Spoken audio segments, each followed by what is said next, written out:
بسم اللہ الرحمن الرحیم۔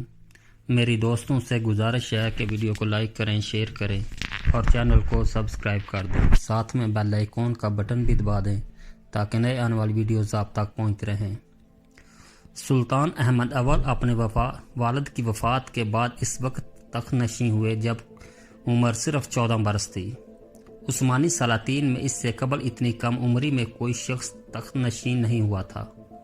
مملکت کے حالات گفتہ بیت تھے، ایک تو اس وجہ سے کہ یورپ میں آسٹریا اور ایشیا میں ایران سے جنگ کا سلسلہ جاری تھا، اور دوسرا اس وجہ سے کہ داخلی شورشوں سے نمٹنا ضروری ہو گیا تھا۔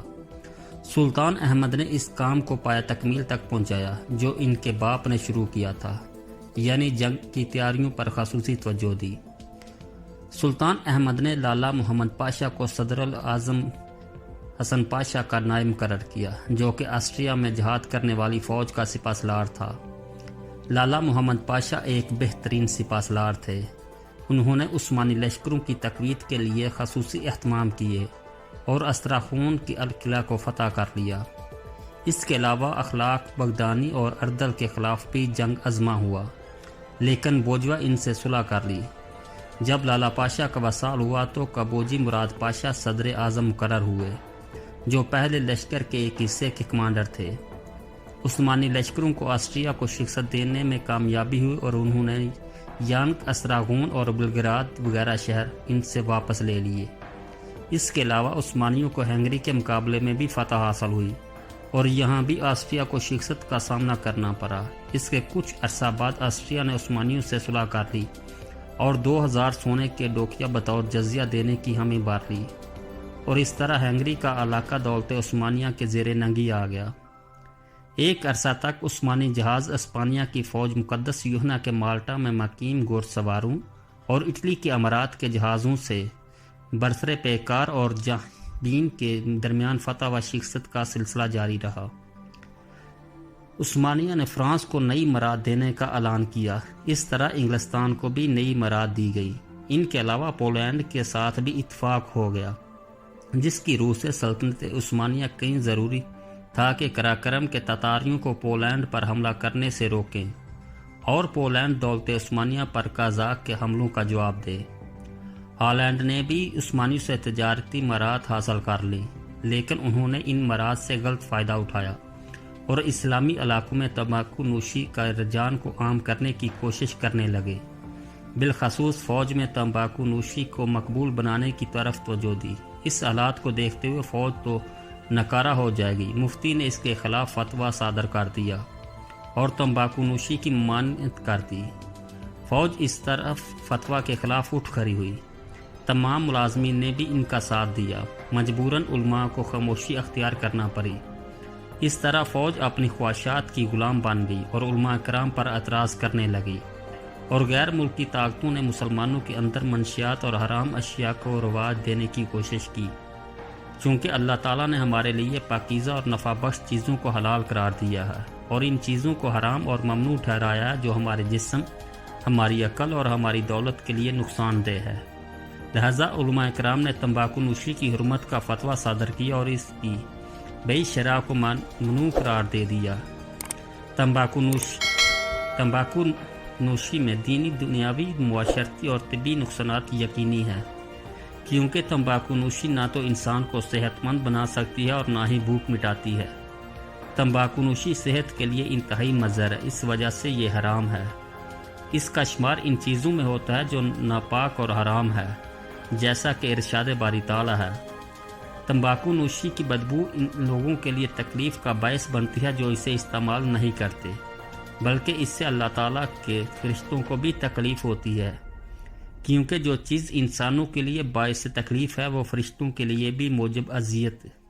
رب قدوس کا ارشاد ہے، اور جو لوگ دل دکھاتے ہیں اور مومن مردوں اور مومن عورتوں کا بغیر اس کے کہ انہوں نے کوئی معیوب کام کیا ہو تو انہوں نے اٹھا لیا اپنے سر پر بہتان باندھنے اور کھلے گناہ کا بوجھ۔ کئی دوسرے دلائل بھی ہیں جو علماء نے بیان کیے ہیں، لیکن تربیت کے فقدان اور سلطنت جو احکام نافذ کرنے کی ذمہ دار ہوتی ہے کہ کمزوری نے سپاہ اور معاشرے کے دوسرے افراد کو باغی بنا دیا تھا۔ صفوی شیعوں فارسیوں سے جنگ دولت عثمانیہ کے خلفشار کو موقع غنیمت جانتے ہوئے شاہ عباس صفوی عراق عجم کو عثمانیوں سے آزاد کرانے کی فکر کرنے لگا۔ اس نے تبریز، وان وغیرہ شہروں پر قبضہ کر لیا اور بغداد اور نجف، کربلا اور کوفہ کے شیعی مقدس مقامات پر قبضہ کرنے میں بھی کامیاب ہو گیا۔ اس نے ان مقدس مقامات کی زیارت بڑے ادب احترام سے کی۔ بعض مورخین لکھتے ہیں کہ اس نے نجف کی زیارت میں 10 دن صرف کیے، جہاں اس نے خود زائرین کی خدمت کی۔ مورخین یہ بھی لکھتے ہیں کہ اس نے شیعی مذہب اپنانے اور اپنے رافضی ہونے کا اعلان کیا، باوجود اس کے کہ وہ شیعہ مذہب میں پرلے درجے کا متعصب تھا، لیکن اس نے حکومت کے کاموں اور سیاست میں کسی مذہبی رہنما کو نہ آنے دیا اور ایک طرح کے مطلق نانی کو رواج دیا۔ شاہ عباس صفوی نے سنی مسلمانوں پر بھی بے پناہ مظالم ڈھائے۔ اس کی سلطنت میں جو لوگ سنی تھے یا انہیں قتل کر دیا یا انہیں اندھا کر دیا، وہ کسی سنی شخص کو معاف کرنے کا ہرگز روادار نہیں تھا۔ ہاں، اگر کوئی شخص اپنا نظریہ تبدیل کر دیتا اور شیعی مذہب کی دوستی کا اعلان کر دیتا تو اس کی جان بخشی کر دی جاتی۔ دولت عثمانیہ کو مجبوراً وہ تمام اقالیم، شہر، قلعے اور حصون شیعی رافضی صفوی دولت کے لیے ترک کرنے پڑے جو اس نے غازی سلیمان اول کے دور میں فتح کیے تھے۔ ان میں بغداد کا شہر بھی شامل تھا۔ یہ پہلا معاہدہ ہے جس میں دولت عثمانیہ اپنی بعض فتوحات سے دستبردار ہوئی۔ یہ معاہدہ زوال النحطات اور ضعف کا پہلا مرحلہ تھا، اور یہ پہلا معاہدہ ہے جو دولت عثمانیہ کے ضعف کو واضح کرتا ہے۔ شاہ عباس صفوی نے سنی مذہب کی مخالفت میں حد کر دی۔ وہ مسیح طاقتوں سے رابطہ پیدا کر کے سنی مذہب کی حامی دولت عثمانیہ پر ضرب کاری لگانے کے بارے میں سوچنے لگا۔ اس نے مسیحیوں سے باہمی تعاون کے کئی معاہدے کیے تاکہ سنی دولت عثمانیہ کے ستونوں کو منہدم کرے۔ اس نے مسیحیوں کا تعاون حاصل کرنے کے لیے بڑی سے بڑی قیمت دینے سے دریغ نہ کیا، حتیٰ کہ اس نے دولت عثمانیہ کے خلاف نصرانیوں سے تعاون حاصل کرنے کے لیے یورپیوں کے حق میں کئی علاقوں سے دستبرداری کا اعلان بھی کیا۔ شاہ عباس صفوی نے ایران میں مسیحیوں کے ساتھ حسن سلوک ظاہر کیا، لیکن سنیوں پر ہمیشہ مظالم ڈھائے۔ مسیحیوں کے ساتھ اس کا یہ خصوصی سلوک ہی تھا کہ ایران میں مشنری تحریک بڑی فعال بن گئی۔ اس نے یورپی تاجروں کو ایران میں کام کرنے کے لیے خصوصی مراعات دے رکھی تھی اور ان کے ساتھ کئی تجارتی معاہدے بھی کیے۔ یوں ایران یورپی تجارت کے لیے ایک بہترین منڈی بن گیا، جہاں سے انہوں نے بے تحاشا دولت کمائی۔ مسیحیوں کے ساتھ اس کی رواداری اس حد تک پہنچ چکی تھی کہ 1007 مطابق 1598 میں اس نے احکامات جاری کیے کہ مسیحیوں سے کم کسی قسم کا تعارض نہ کیا جائے۔ وہ دولت صفویہ کے علاقے میں جہاں چاہے آزادی سے گھومیں پھریں، انہیں ہر طرح کی آزادی ہے۔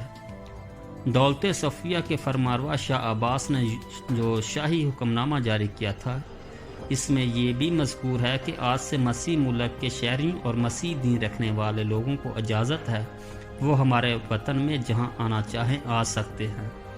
کسی شخص کو کسی حالت میں اجازت نہیں ہے کہ وہ ان کی اہانت کا ارتکاب کرے۔ اس بات کے پیش نظر کہ ہمارے اور مسیح مملوک کے درمیان محبت و پیار کے تعلقات ہیں، مسیح تاجروں کو ایران کے طول و عرض میں آنے جانے کی مکمل آزادی دی جاتی ہے۔ وہ ایران کے جس علاقے میں اپنی تجارتی سرگرمیاں جاری رکھنا چاہتے ہیں وہ رکھ سکتے ہیں۔ انہیں کسی شخص کی طرف سے کسی قسم کی تکلیف پہنچنے کی، خواہ وہ حاکم ہو، امیر ہو، فوجی سپہ سالار ہو، ملازم ہو یا عام شہری۔ یہ لوگ یہاں جتنا بھی مال لائیں گے اس پر کسی قسم کی کسٹم ڈیوٹی نہیں لی جائے گی۔ کوئی شخص چاہے جتنے بھی بڑے مرتبے کا مالک ہو ان سے مزاحمت نہیں کرے گا اور انہیں کسی طرح کی تکلیف نہیں پہنچائے گا۔ مذہبی رہنماؤں کو قطعاً یہ حق حاصل نہیں ہے کہ وہ ان کے نظریات پر کسی قسم کا اعتراض کریں یا ان کے مذہبی اقتدارات کے بارے میں ان سے گفتگو کریں۔ شاہ عباس صفوی مسیحیوں سے اتنا دوستانہ مراسم رکھتا تھا، اس کے ساتھ بیٹھ کر شراب پیتا اور ان کی عیدوں میں شریک ہوتا تھا۔ اس نے مسیحیوں کو اس بات کی بھی اجازت دے دی تھی کہ وہ ایران کے بڑے بڑے شہروں میں چرچ تعمیر کریں اور لوگوں کو نصرانیت کی تبلیغ کریں۔ مسیحیوں کے ساتھ اس قدر فیاضی اور حسن سلوک در حقیقت دولت عثمانیہ جو مذہباً سنی تھے، سے پرخاش کا نتیجہ تھا۔ دشمنان اسلام وہ جو بھی ہو جہاں بھی ہو کی تاریخ سنی مسلمانوں اور ان کی بابرکت سلطنت کے ساتھ بغض اور عداوت کے واقعات سے بری پری ہے۔ یہ دشمنی ان سیاسی نعروں میں ہمیشہ عیاں ہوتی رہی جو وقتاً فوقتاً لگاتے رہے ہیں۔ سلطان احمد اول کے عہد حکومت میں بعض ایسی داخلی شورشیں ظہور پذیر ہوئیں جن کا مقصد اس عظیم سلطنت کے وجود کو صفحہ ہستی سے مٹانا تھا۔ مثلاً جہان بلاد کاردی کی تحریک، والی انقرہ قلندر اوغلی کی تحریک اور فخر الدین درزی کی تحریک، جس کے دادا کا نام بھی فخر الدین تھا۔ یہ وہی شخص ہے جو 922 میں سلطان سلیم اول کے ساتھ عاملہ تھا جب وہ شام میں داخل ہوئے تھے۔ یہ تحریکیں داخلی خلفشار کا اسباب بن گئی، حتیٰ کہ اللہ تعالیٰ نے اس مملکت کو ایک ایسا آزمودہ کا وزیر عطا فرما دیا جو یہاں دید ہونے کے ساتھ ساتھ عمر سیدہ بھی تھا اور سیاسی امور میں کافی مہارت اور تجربات رکھتا تھا۔ اسے صدر اعظم مقرر کیا گیا اور اس نے جو جوان سال سلطان کی خوب مدد کی۔ جتنے بھی باغی تھے بالخصوص قلندر اوغلی جس نے اناضول میں علم بغاوت بلند کر رکھا تھا جبکہ اس کو انقرہ کا والی مقرر کیا گیا تھا، سب پر قابو پا لیا گیا اور تمام بغاوتیں کچل دی گئیں، اور صدر اعظم کابو جی مراد پاشا نے اناضول کو تمام باغیوں سے پاک کر دیا تھا۔ سلطان احمد اول انتہائی درجے کے متقی اور پرہیزگار تھے، شرعی امور کی پوری پابندی کرتے تھے، امور سلطنت براہ راست اپنے ہاتھ سے سر انجام دیتے تھے، لباس میں تواضع کا خاص لحاظ رکھتے تھے، اہل علم و معرفت و قیادت سے بہت زیادہ مشورہ لیتے تھے، نبی پاک صلی اللہ علیہ وآلہ وسلم سے شدید محبت کرتے تھے۔ ان کے عہد میں کعبہ شریف کا غلاف استنبول سے جانا شروع ہوا، اس سے پہلے غلاف کعبہ پیش کرنے کی سعادت مصر کو حاصل تھی۔ آپ رحمۃ اللہ علیہ 1617 میں فوت ہوئے اور جامعہ مسجد سلطان احمد کے قریب دفن ہوئے۔ سلطان ان اشعار کو ہمیشہ لکھ کر اپنے امامہ کے نیچے سر پر رکھتا تھا۔